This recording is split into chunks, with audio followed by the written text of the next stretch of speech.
And the reason why I feel so passionately about you should not be at a toy drive and there should be a limit on how many years you can use certain toy drives for. I know that in certain counties they started making the registries intermingled so that you could see, so people could not sign up for more than one. But the reason that I say that, because the amount of families who were unable to provide gifts for their children who needed a toy drive, next to the marginalized families who just were made aware of the toy drive when they were in a domestic violence shelter 6 or 7 years ago, and they just keep using it because they're like, wow, they give out good stuff. Why would I buy stuff when I could just keep using the domestic violence shelter? It needs to be studied.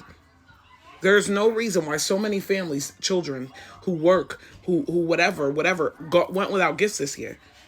Why Molly on welfare, who did nothing,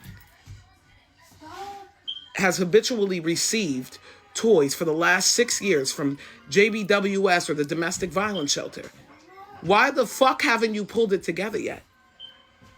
Why is it 6 years later and you still can't buy presents? That's a choice. That's a choice. When I chose to break a low income credit, I'm not talking down on anybody. I said, I don't want to live like this anymore. I had to get evicted from my low income apartment.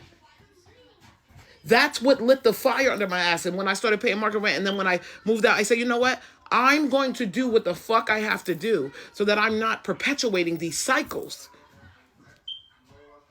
Call it whatever you want, but it's a crutch, and you guys abuse the fucking system.